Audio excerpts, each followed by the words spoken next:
তারাপদ রায়ের ছোট গল্প। আবার তামাক। অনেক ধূমপায়ী আছেন যাদের বলা হয় চেন স্মোকার, যারা ধোঁয়ার শেকল তৈরি করেন, মানে ক্রমাগত একটার পর একটা সিগারেট খেয়ে যান ধোঁয়ার শেকল অবিচ্ছিন্ন রেখে। এদের অনেকের দেশলাই পর্যন্ত থাকে না। একটা সিগারেটের আগুন থেকে অন্য সিগারেট, তার থেকে পরেরটা, এইভাবে পরপর ধরিয়ে যান।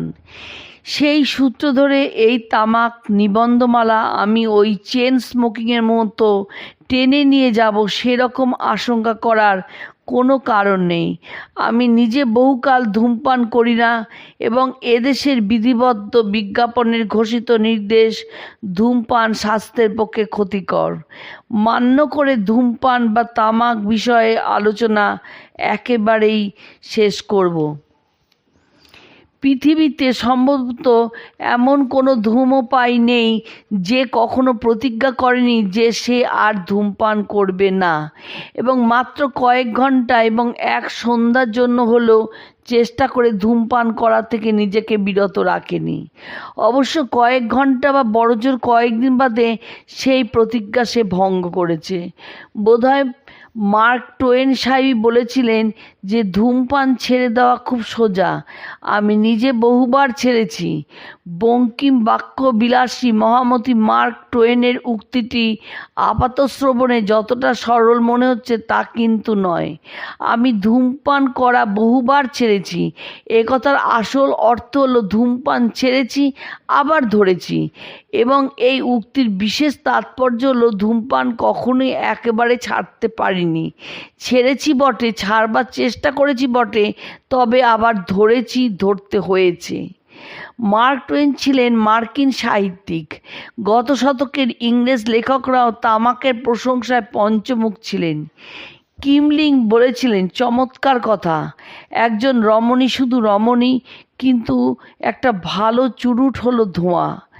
চার্লস ল্যাম্ব লিখেছিলেন তামাকু বিদায়, যাতে ছিল সেই দুই বিখ্যাত পংক্তি, তামাক, আমি সব কিছু করতে পারি তোমার জন্যে, এক মরে যাওয়া ছাড়া। তামাক নিয়ে জ্ঞান বিজ্ঞান কাব্য সাহিত্যের কথা অনেক হলো, অতঃপর ধোঁয়ার মতো বায়বীয় বিষয়ে একটু তারল্যের দিকে যাই। অনেক কাল আগের একটা ঘটনার কথা মনে পড়ছে, কোথায় যেন অন্য কি একটা সূত্রে সেটা লিখেও ফেলেছি। সে যা হোক, গল্পটা না হয় আরেকবার বলি। পুরনো কার্জন পার্কে, এখনকার সুরেন্দ্রনাথ পার্ক, একদিন অফিসের শেষে একটা বেঞ্চিতে বসেছিলাম।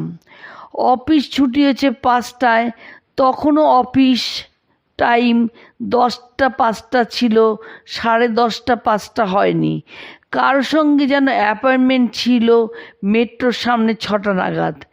1 ঘন্টা সময় হাতে কি করব, পার্কের একধারে বেঞ্চে বসে এক ঠোঙা চিনেবাদাম কিনে খোসা ছাড়িয়ে খাচ্ছিলাম এবং সেই সঙ্গে ফণী মনসার দুর্গে ছুঁচো ইঁদুরদের ক্রীড়া কৌতুক দেখছিলাম। আমি বসেছিলাম উত্তর পশ্চিম কোণায় সর্বশেষ বেঞ্চে। কার্জন পার্ক তখনও এত গিজগিজে ভিড়ে ঠাসা হয়ে ওঠেনি।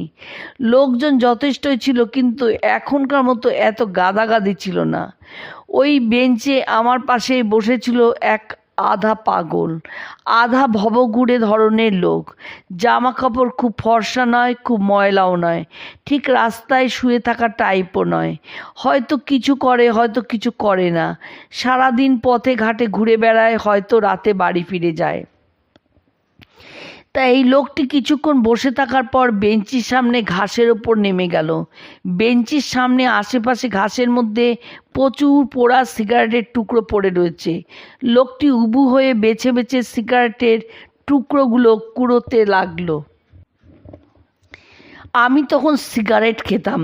একটা সিগারেট একটু আগেই ধরিয়েছিলাম। লোকটির প্রতি দয়া পরবশ হয়ে মাত্র 2টো টান দিয়ে সিগারেটটা ফেলে দিলাম, যাতে লোকটি একটা বড় অর্থাৎ কম পোড়া সিগারেট পায়।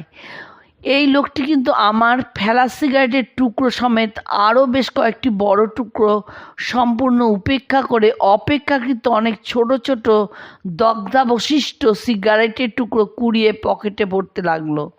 লোকটির এই খামখেয়ালিপনা লক্ষ্য করে আমি একটু অধৈর্য হলাম।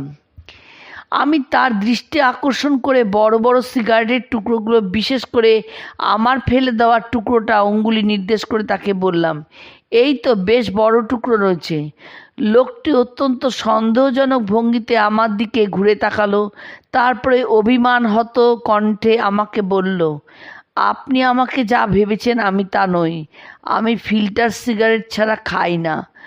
অতঃপর একটা বাজে যাকে অকহতব্যই বলা যায় তেমন একটা গল্প বলি। এই গল্পটা যদি কোনো নীতিবাগীশ বলেন অশ্লীল, কিংবা নীতিবাগীশিনী বলেন অসভ্য, আমি করজোড়ে বলবো, ভাই এই গল্পটা তো আগেও অন্যভাবে লিখেছিলাম, তখন তো আপত্তি করেননি। অতীতে যদি আপত্তি না করে থাকেন তবে বর্তমানে কেন আপত্তি করবেন? আর আপত্তি করার মতো এ গল্পে কিছু আছে বলে যদি আপনি ভাবেন, সে আপনার নিজ গুণে, তাতে আমারও কোনো দোষ নেই। বিড়ি সিগারেট খেলে, চুরুট খেলে তো বটেই মুখে গন্ধ পাওয়া যায়। অল্প বয়সী ছেলেরা যখন প্রথম লুকিয়ে সিগারেট খাওয়া শুরু করে, তখন গুরুজনরা যাতে মুখের গন্ধ টের না পায় সেই জন্য খুব কাছে ঘেঁষে না। আবার কেউ কচি পেয়ারা পাতা বা লেবু পাতা চিবিয়ে বাড়ি আসে, কিংবা বাড়ি এসে গায়ে সেন্ট পাউডার মাখে যাতে তামাকের গন্ধ চাপা পড়ে। আমাদের গল্পটা অবশ্য এর থেকে আলাদা। এক নববিবাহিত যুবক তার বন্ধুর কাছে অনুযোগ করেছিল, ভাই বউয়ের মুখে বড় সিগারেটের গন্ধ। বন্ধু বলল, তুই তো সিগারেট খাস না, সেই জন্য তোর অসুবিধা হচ্ছে।